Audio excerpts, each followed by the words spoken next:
Um, Book one is of the Sailing Master is called Coming of Age. Book two is called The Long Passage, and book three is called Letter of Mark.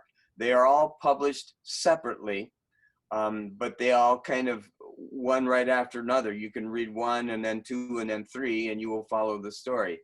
The reason that I wrote The Sailing Master comes back to what I was saying earlier on. I fell in love with the sea story when I was 12 years old, and 8 years ago I came back to it with this trilogy, because it is set on a sailing ship in the same age as Horatio Hornblower was sailing.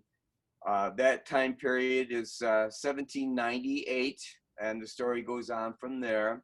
And the reason that I chose that time period is because that time period is called the Age of Revolution, because we had the American Revolution in 1776. We had the French Revolution in 1789.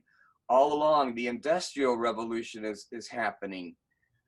The Enlightenment, which is an intellectual revolution, is taking place at this time.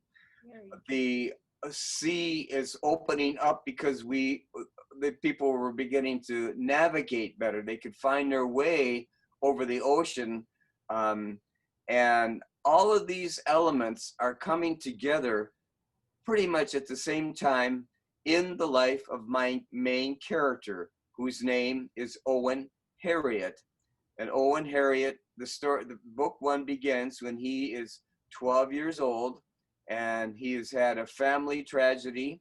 His mother has died giving birth to his her fourth child, and his mother was a weaver, and she brought in money for their family. His father was a farrier. That's a person who works on horses. Excuse me. But they became financially destitute. And Owen's uncle, his mother's brother, was a captain of a sailing frigate, HMS Eleanor. He takes Owen Harriot under his wing, so to speak, and says, I will take you to sea. You will be my cabin boy to relieve your father and your brothers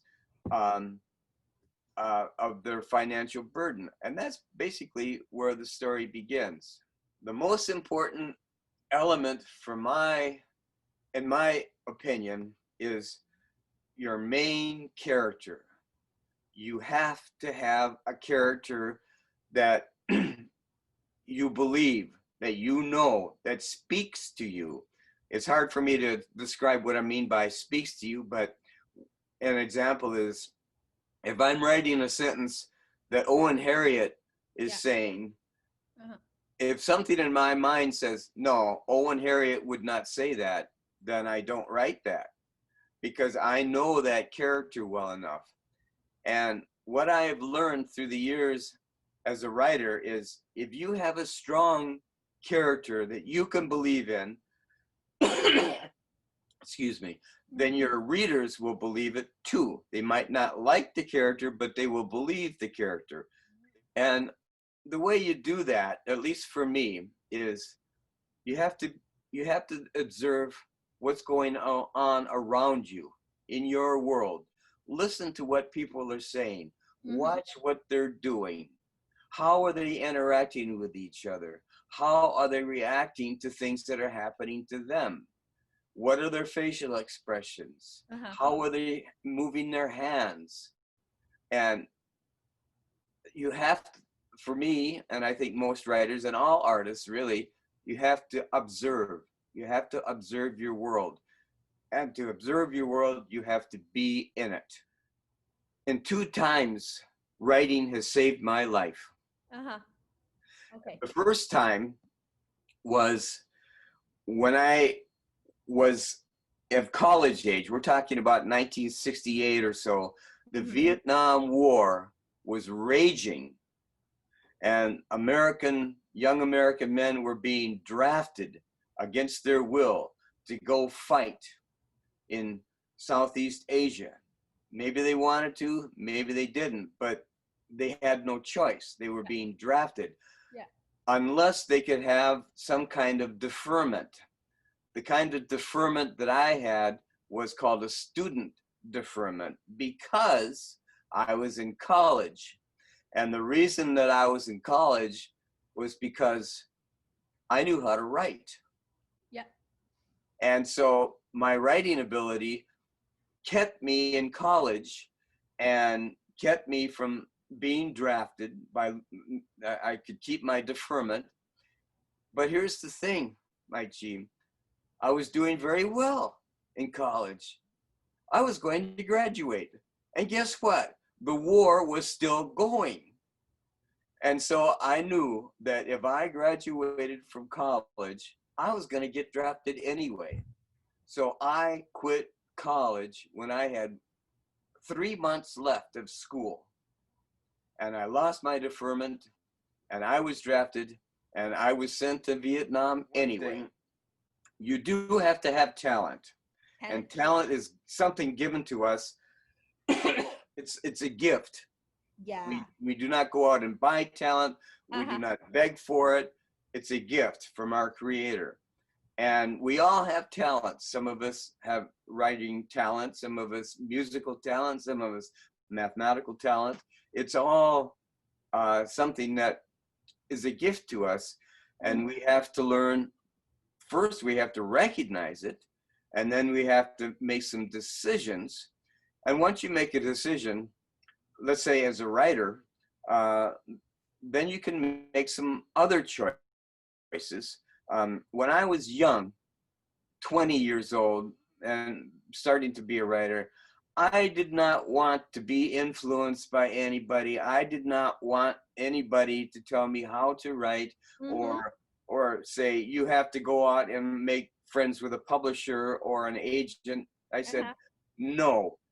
If they cannot appreciate my writing as what it is without having to be friends with them or having some kind of an agreement with them, then that's not for me. And so I was on my own for many, many years, even though people told me, listen, if you want to have success as a writer or anything, you have to have a network of people that you can talk to, who know about you, who can say things, good things about you to other people and pass along that information around so that your name gets out there. Because if you rely on just yourself, well, it's probably not going to happen. And so, but for many years, I told myself, no, if I'm good enough, I'm good enough. And if I'm not good enough, I'm not good enough. And one other thing about that, probably 25 or 30 years ago, I was listening to this woman, a writer, and she was successful, and she was speaking to a group of people, and I was in that audience, and she said, if you are good, don't worry about getting published, because quality rises to the top and they will find you. There are a lot of things I could tell you, but the things that work for me is you have to try to write your best. Whenever you sit down and write, whenever I sit down and write, I am trying to write that word, that sentence, that paragraph, that sequence as good as I can write at that point in time. It might not be the greatest, but it's as good as I can do at that point in time. So always give it your best shot. Okay, remember. Yeah, always try to focus on doing as good as you can at that particular time. Okay. Another thing,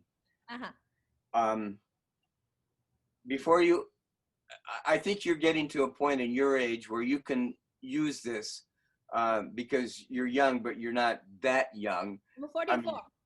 Yeah, you've been around. So recognize when something is when you can finish a story before you even start it.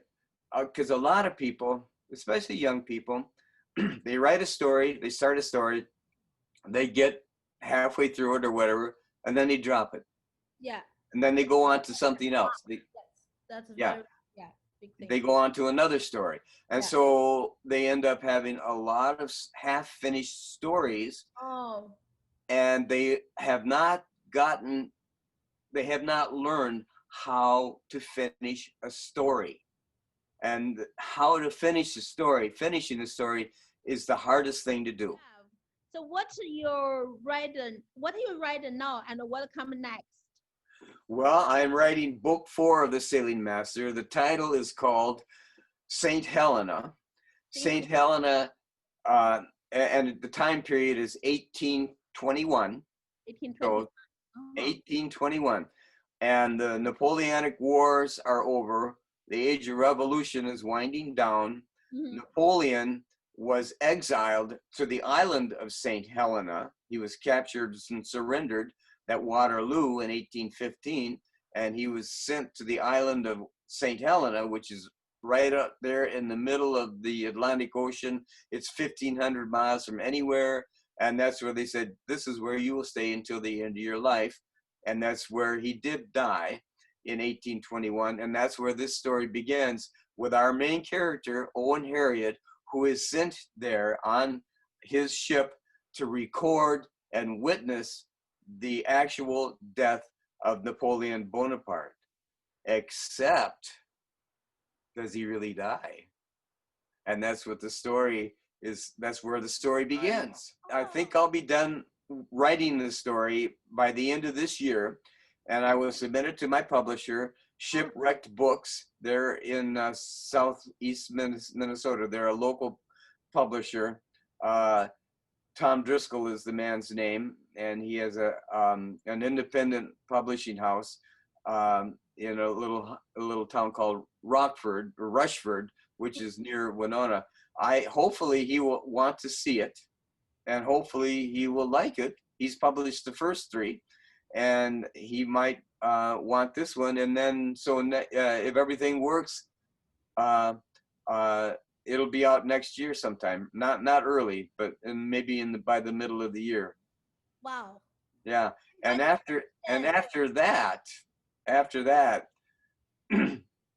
I have great plans for my main character, Owen Harriot, because St. Helena will end, but his story does not end. And he's going to end up growing up to be an old man. He's going to live to be about 75, 80 years old, which is pretty old for those days. He's going to own a bookstore, in an antiquarian bookstore in Portsmouth, England.